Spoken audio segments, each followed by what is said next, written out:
The sky over Nebraska turned an unusual shade of purple on that summer evening in 2087.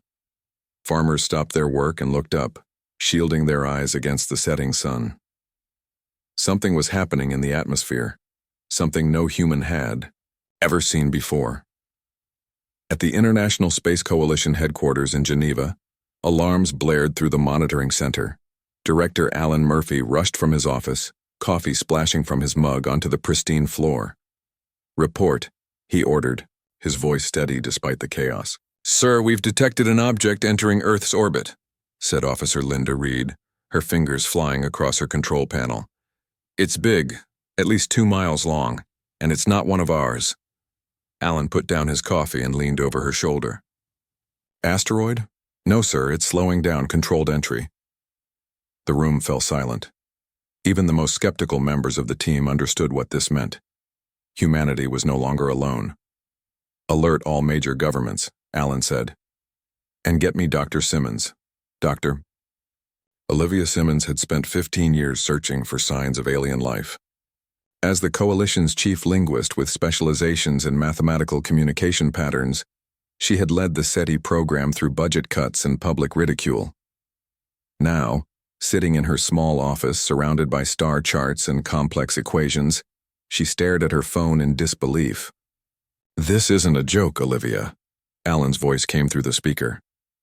"We need you in the command center now." Within hours, the object in orbit began broadcasting a signal. It pulsed in regular intervals, each sequence slightly different from the last. To most it seemed random, but Olivia saw the pattern immediately. "It's a mathematical sequence," she explained to the emergency council gathered in the command center. "They're establishing basic communication principles, numbers, then elements, then more complex concepts."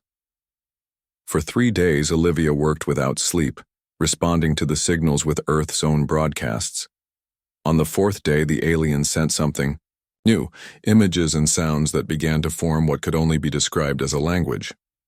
"They're learning English," she told Alan, "and several other languages simultaneously. The processing power required for this kind of linguistic analysis is unimaginable." 1 week after the object appeared, George Harris, the Coalition's intelligence officer, made a breakthrough. A former military cryptographer with a knack for seeing hidden meanings, he had been analyzing the more complex transmissions. "They call themselves the Zarnaxians," he said during the morning briefing, "and they're not just saying hello. They're announcing their intention to assess Earth for integration into something called the Galactic Empire." "Integration?" asked Alan. "What does that mean?" George's face darkened. "Based on the contextual usage and the historical examples they've referenced from their own records, it's basically colonization. They've done this before many times. The Zarnaxian scout ship maintained its position for 2 more weeks before smaller vessels detached from its hull and began descending toward Earth. The media had been carefully managed up to this point, but there was no hiding the alien crafts. As they streaked across the sky, Commander Susan Kelly stood watch on the Sentinel, Earth's newest orbital defense platform. Officially, it was a scientific research station. Unofficially, it housed the most advanced weapon systems ever developed by humans. "Hold positions," she ordered her crew as the alien vessels approached. "Defensive systems on standby only. No, targeting." "Commander," her second-in-command said quietly, "we could take them out now before they reach the surface." Susan shook her head. "Those are diplomatic vessels. We don't fire unless fired upon. Those are our orders." But her hand stayed near the emergency protocols panel, just in case. The first landing occurred on the grounds of the United Nations in New York. World leaders had gathered, along with media from every nation and military forces, keeping a cautious perimeter. The alien ship was smooth and silver, shaped like a teardrop and hovering silently above the specially prepared landing zone. When its base opened, the crowd collectively held its breath. The Zarnaxians were not what anyone expected. Standing nearly 7 feet tall, they looked almost human except for their blue-tinted skin and eyes with vertical pupils. They wore what appeared to be ceremonial armor that shimmered with changing colors. Their leader stepped forward. "I am Ambassador Drell of the glorious Zarnaxian Empire," he said in perfect English, his voice having an odd musical quality. "We bring greetings from Emperor Zoltar and the 5,000 worlds under his benevolent protection." President Diane Foster of the United States stepped forward as the designated human representative. "On behalf of Earth, we welcome you and hope for peaceful exchange between our worlds." Ambassador Drell smiled, but his eyes remained cold. "Peace is always our goal, President Foster. The Emperor wishes only to bring Earth into the prosperity and security of our empire. Your world has much to offer, and we have much to give in return." The diplomatic meetings continued for days. Behind closed doors, the Zarnaxians made their true intentions increasingly clear. Earth would serve as a resource planet. Humans would be allowed to maintain some autonomy, but ultimate authority would rest with imperial governors. "You misunderstand our position," Drell told the United Council during a particularly tense session. "This is not a negotiation between equals. This is a generous offer from a superior civilization to a developing world." In a secured bunker beneath Washington, D.C., military leaders from around the world gathered to discuss options. "They have technology far beyond ours," General Samantha Moore said, pointing to the analysis of the Zarnaxian ships. "Their weapons could potentially destroy our major cities within minutes." "So we surrender?" asked the Russian general. "No," Samantha replied, firmly. "We activate Protocol Aegis." The room grew quiet. Protocol Aegis was the classified response plan developed after the discovery in the Arctic. Only a handful of people in the room knew its full scope. "Is it ready?" asked the Chinese military representative. "It has to be," Samantha answered, "because the Zarnaxians have given us 30 days to accept their terms. After that, they've threatened to demonstrate why resistance would be unwise." As the meeting concluded, Samantha made a secure call to a facility hidden deep in the Rocky Mountains. "This is General Moore. Authorization code Prometheus Rising. Begin Phase 1. Back at the Space Coalition headquarters, Alan Murphy looked out his window at the night sky, now dotted with the lights of Zarnaxian ships in low orbit. "They think we're helpless," he said quietly as Olivia Simmons joined him. "They've made the same mistake others have made throughout human history," she replied. "They've underestimated our capacity to fight back when threatened." Alan nodded. "Let's hope Protocol Aegis works, because if not..." He didn't need to finish. They both knew what was at stake, not just their freedom but their very existence as a species. What the Zarnaxians didn't understand was that humans had faced extinction before. They had survived ice ages, plagues, world wars, and their own self-destructive tendencies. Each time they had emerged stronger, more resilient, and more determined. This time would be no different. The Zarnaxians had no idea what they had just awakened. Deep beneath the Rocky Mountains, in a facility that did not exist on any public record, Engineer Paul Nichols stared at the holographic display showing the Zarnaxian ships in orbit. His eyes were tired after working for 20 hours straight, but he couldn't stop now. "How's the power core?" he asked, not looking away from the display. Dr. Daniel Wright adjusted his glasses and checked the readings. "Stable at 97%. The alien material responds better than we expected." The two men had been friends since college. Now, they stood at the heart of humanity's greatest secret, a massive underground complex known simply as the Vault. Here, for the past 8 years, they had been reverse engineering technology from a crashed alien vessel found buried in Arctic ice. That ship had not belonged to the Zarnaxians. Its origins remained unknown. But its discovery had changed the course of human technological development forever. "General Moore is on her way down," said a voice from the doorway. A young woman in a military uniform handed them each a tablet. "She wants an update on all systems." Paul nodded, quickly scanning the report on his tablet. "Tell her the shield generators are ready. Full coverage for all major cities can be activated on her command." "And the weapons systems?" the aide asked. 90% operational, Daniel replied. "Not perfect, but better odds than we had yesterday." General Samantha Moore had never wanted to be a soldier. As a child, she had dreamed of becoming a doctor. But life had other plans, and now the fate of humanity might rest on her shoulders. She stepped out of the elevator into the vault's command center, a massive room filled with screens, workstations, and the best scientific and military minds from around the world. "Give me a status report," she ordered as she walked to the central platform. Colonel Ben Jackson, her second-in-command, pulled up a global map. "The Zarnaxians have positioned scout ships over every major capital city. Their main vessel remains in high orbit. Any aggressive moves? Not yet. They're sticking to diplomacy for now, but their smaller ships are constantly scanning our defenses, power grids, and military installations." Samantha frowned. "They're mapping targets." "Yes, ma'am."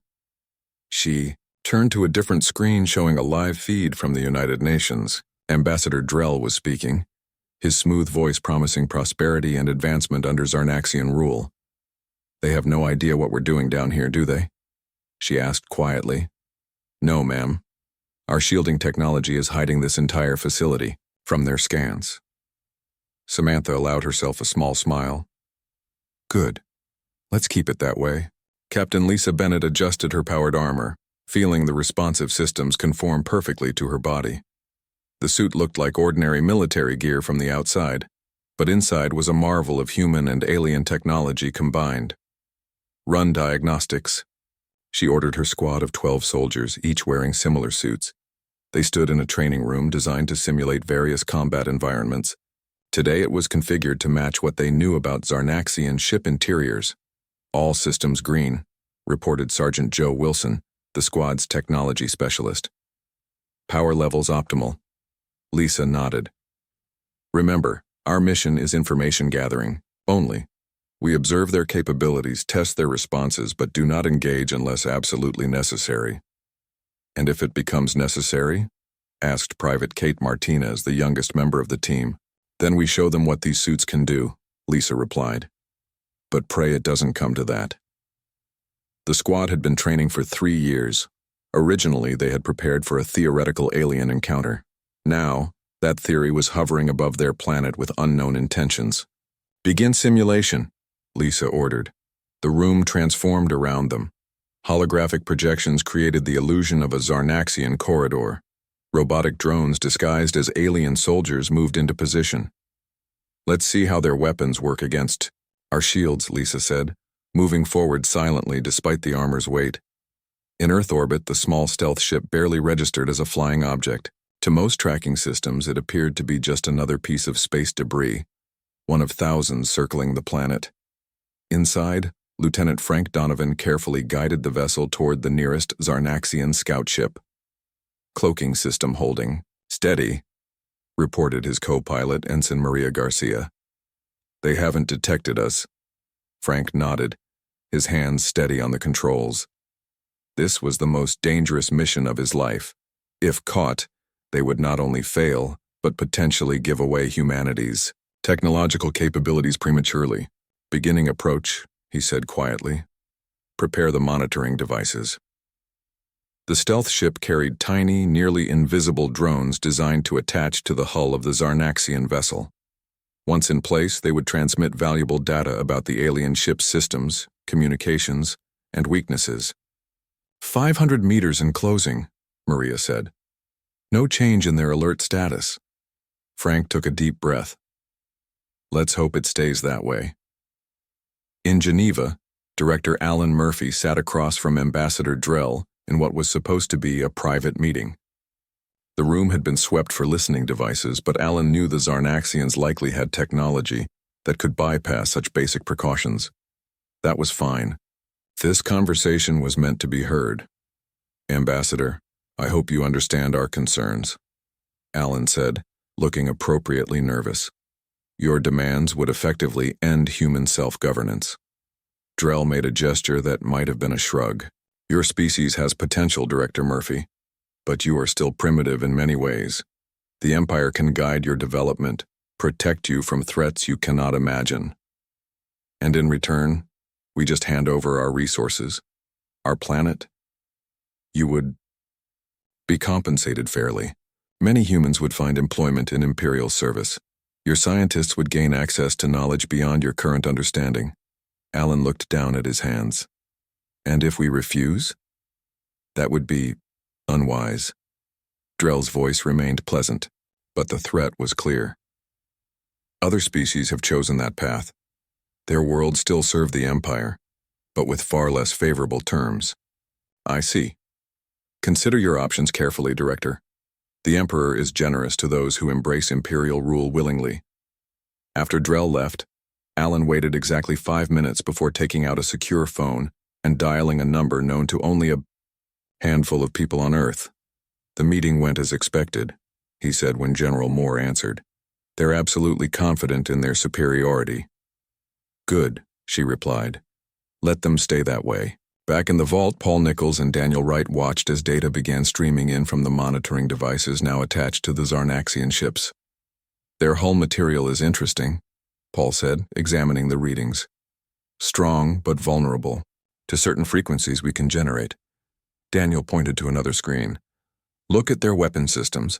Energy-based, primarily. Our shields should be effective against them. As long as they don't overload. Both men knew they were working against the clock. The Zarnaxians had given Earth 30 days to accept their terms. 23 days remained. Do you think it will work? Daniel asked quietly. All of this? Against an empire that spans thousands of worlds? Paul paused, considering the question. I think that throughout history, empires have fallen because they underestimated those they thought were beneath them. The Zarnaxians look at us and see primitives with basic technology. That's their mistake, Daniel said with a nod. Yes. And, hopefully their last one where Earth is concerned. They returned to their work, analyzing, adjusting, preparing. In labs and facilities around the world, hidden from prying alien eyes, humans worked together with a unity rarely seen in their history. The Zarnaxians believed they were observing a planet divided, technologically backward, and ready for conquest. They had no idea what was waiting for them when their patience ran out. 3 weeks had passed since the Zarnaxians arrived. In Washington, D.C., the morning dawned clear and cool, as government workers made their way to offices and tourists gathered around monuments. Few noticed the unusual silence in the sky. No, planes flew over the Capitol that day. Inside the White House Situation Room, President Diane Foster received the message she had been dreading. Madam President, her chief of staff said, handing her a tablet. Ambassador Drell has declared that our time for consideration is over. The Zarnaxians are deploying peacekeeping forces to secure strategic locations worldwide. Diane looked at the satellite images showing dozens of alien ships breaking formation and descending toward Earth. So they've made the decision for us, she said quietly. She picked up a secure phone. General Moore, they're moving. Initiate Aegis. Yes, Madam President, came the reply. Diane turned to her military advisors. How long until they reach the ground? Approximately 17 minutes for the first wave. She nodded. Then we have 16 minutes to pray this works. On the Sentinel orbital platform, Commander Susan Kelly watched as her crew rushed to battle. Stations, shields at full power, her second-in-command reported. Weapons online but remaining dormant as ordered. Good, Susan said, her eyes fixed on the tactical display. Remember, we observe only until we receive the signal. Let them make the first move. The Zarnaxian ships descended in perfect formation, apparently unconcerned about any resistance. Their scans had shown Earth's military technology to be primitive compared to their own. They expected no meaningful opposition. Susan smiled grimly. They have no idea what's waiting for them. Above Washington, D.C., 3 Zarnaxian shuttles began their final approach. Each carried 30 heavily armed soldiers, the first wave of an occupation force meant to secure the human capital. Inside the lead shuttle, Commander Kreth addressed his troops. Remember, minimal force unless resistance is encountered. The Emperor wishes this world intact. The shuttle pilots reported. No defensive measures as they descended. Human aircraft had been cleared from the sky, and ground defenses appeared inactive. Everything was proceeding according to plan, until they hit the invisible wall.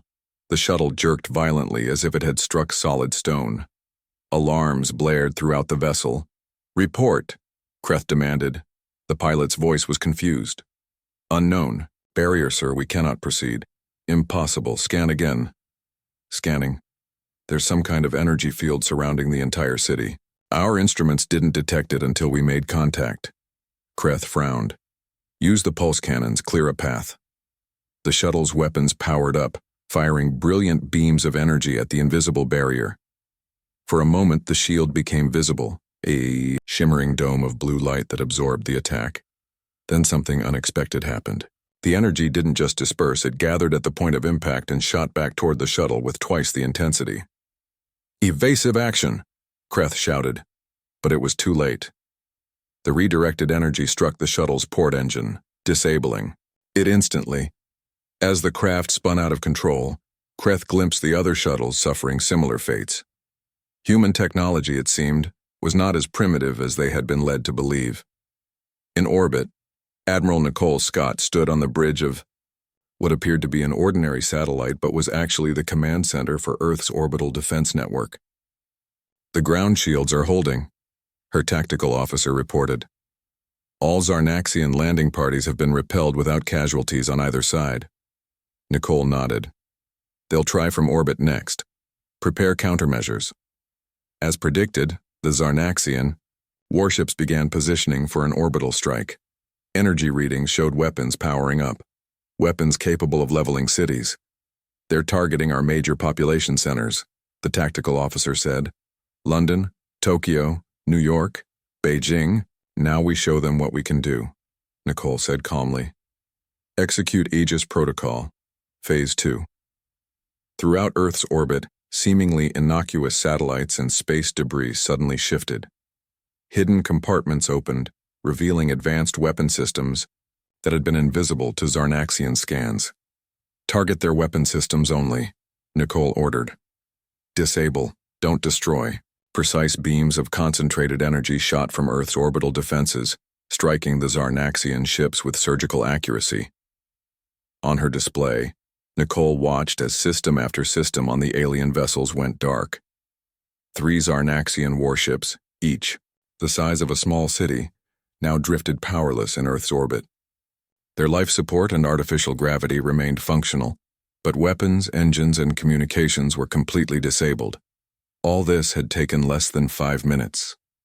On the ground, outside New York City, Special Forces Colonel Eric Martinez led his team through the forest toward a Zarnaxian command post. Like Captain Bennett's squad, they wore powered armor that enhanced their strength and speed while providing advanced protection. Remember, Eric told his team over the secure comm, we need prisoners and intel, no unnecessary force. The Zarnaxian base had been established just hours earlier. It was supposed to be the command center for the northeastern occupation. Now it would become the first alien installation to fall to human forces. Deploying EMP devices, said Lieutenant Kevin Smith, the team's tech specialist. Small drones, designed to appear as ordinary birds to Zarnaxian scanners, flew over the perimeter of the alien base. Each carried a localized electromagnetic pulse generator, specifically calibrated to affect Zarnaxian technology.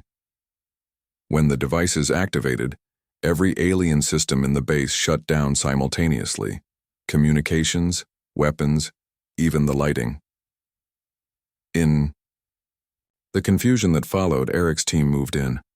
Their armor, shielded against the EMP, functioned perfectly as they systematically secured the base. The aliens, expecting to face primitive human weapons, were completely unprepared for soldiers who could move faster than they could react and withstand direct hits from their few remaining functional weapons. Within 20 minutes, the entire command post, along with its valuable data systems and 47 Zarnaxian personnel, was under human control. In the vault, General Samantha Moore watched multiple screens showing similar operations occurring worldwide. In every case, the outcome was the same. Zarnaxian forces found themselves outmatched by technology they hadn't known humans possessed. Phase 2. Complete, Colonel Jackson reported. Minimal casualties on both sides. All alien landing forces contained. Samantha nodded. And their main vessel? Still in high orbit. They've stopped all aggressive actions and appear to be assessing the situation. They're confused, Samantha said, with a slight smile. Good. That was the point. She turned to a communications officer. Send word to President Foster, it's time for Phase 3, the message. As orders went out, Samantha looked at the main screen showing the massive Zarnaxian ship hanging in Earth's sky. For weeks, that ship had been a symbol of humanity's vulnerability. Now, it would witness humanity's strength. Prepare a shuttle for the captured commander, Kreth, she ordered. He needs to be in Geneva for the next part. The demonstration was complete. Now came the warning. The real reason for everything they had done today. Not just to repel an invasion, but to send a message that would echo across the galaxy. Earth was not to be trifled with. The United Council headquarters in Geneva buzzed with nervous energy. Representatives from every nation on Earth filled the main chamber, alongside journalists from global news networks. Today would be remembered in history books, if humanity had a future in which to write them. President Diane Foster stood at the center of a small group of world leaders, reviewing her notes one final time. The words she would speak today might determine the fate of their species.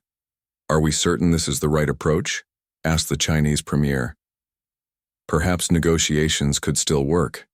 Diane looked up from her tablet. The time for negotiation ended when they deployed troops to our cities. Now we speak the only language they truly understand, strength. Director Alan Murphy approached, looking tired but determined. Madam President, the Zarnaxian delegation has arrived. Ambassador Drell is demanding to know why his commander is being brought here under guard. Let him demand, Diane replied, calmly.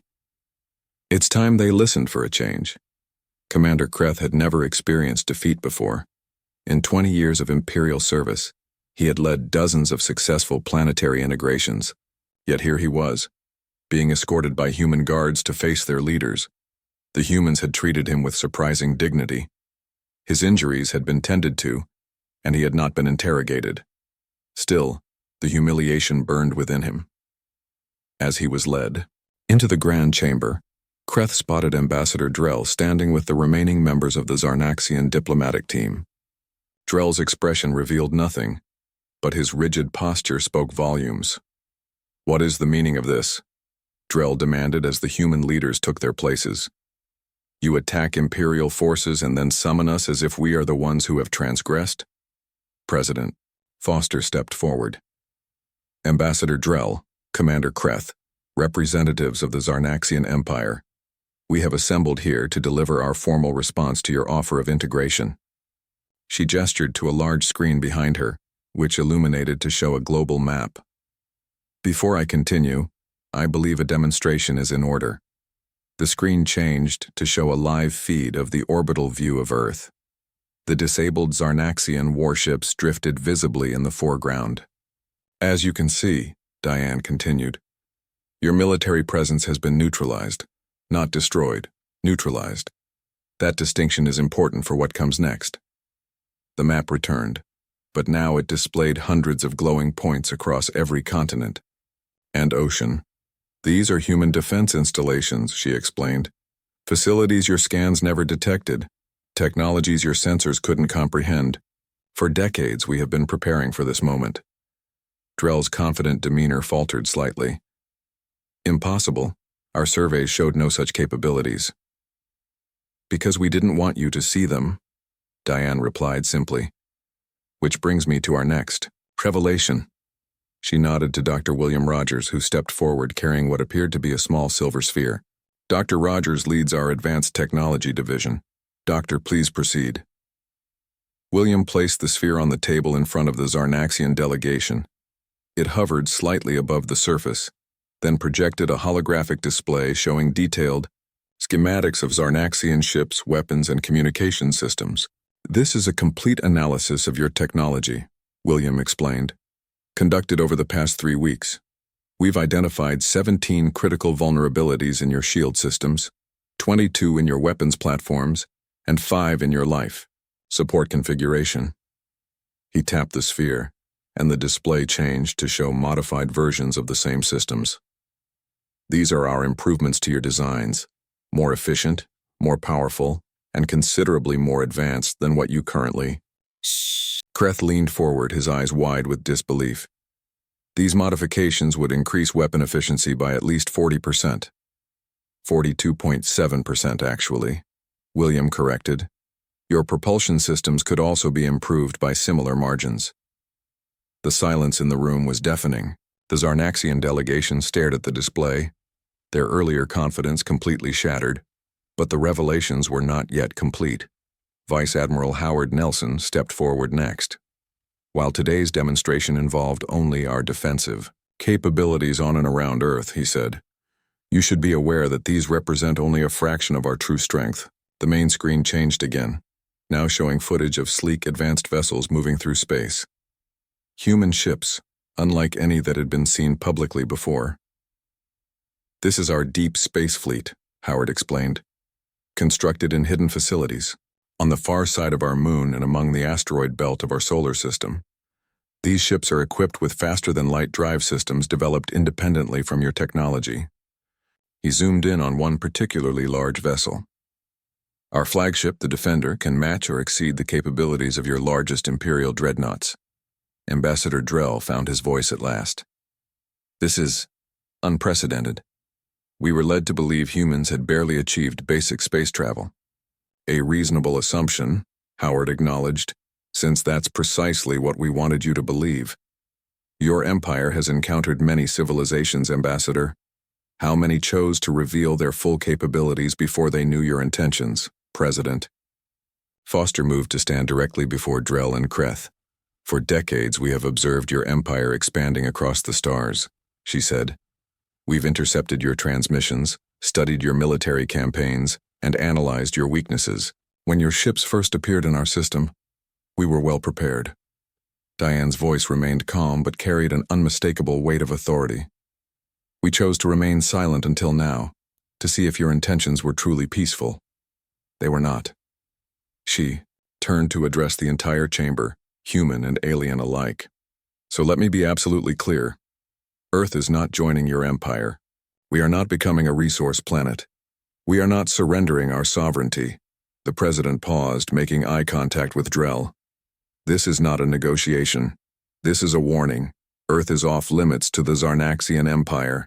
Any future attempt to conquer, intimidate, or integrate our world will be met with the full force of our capabilities.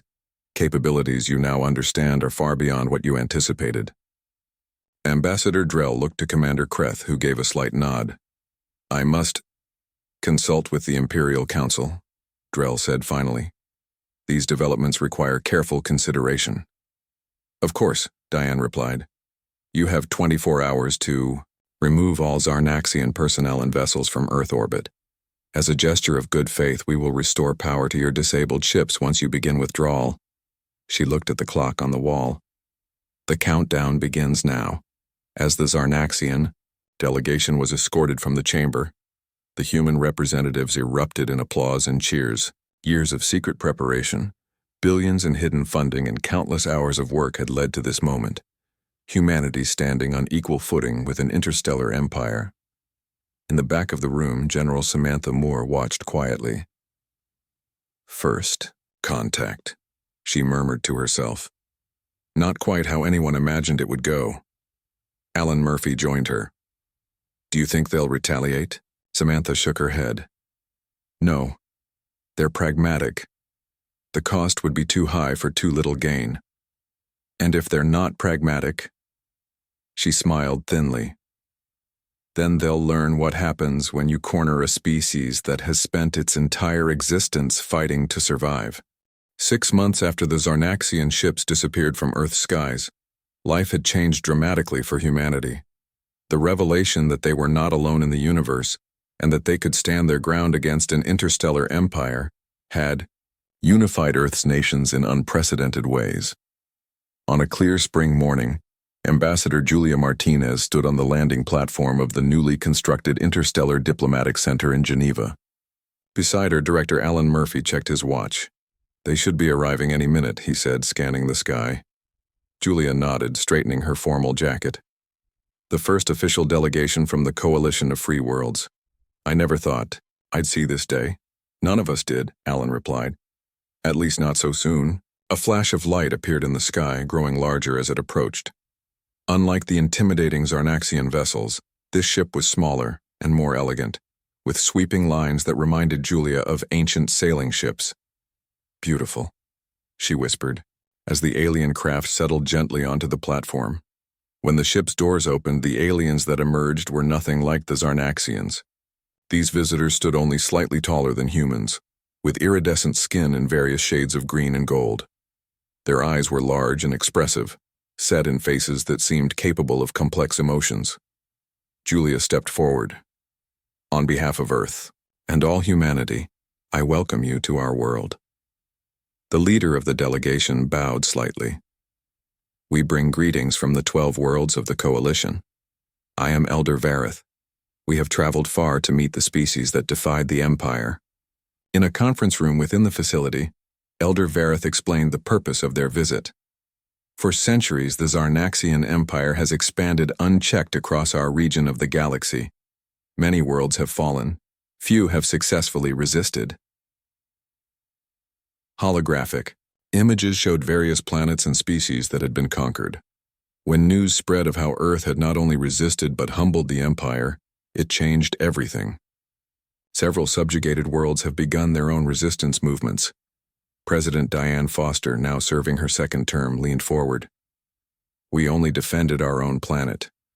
We never intended to start a galactic rebellion. Vareth made a sound that might have been laughter. Intentions matter less than actions, President Foster.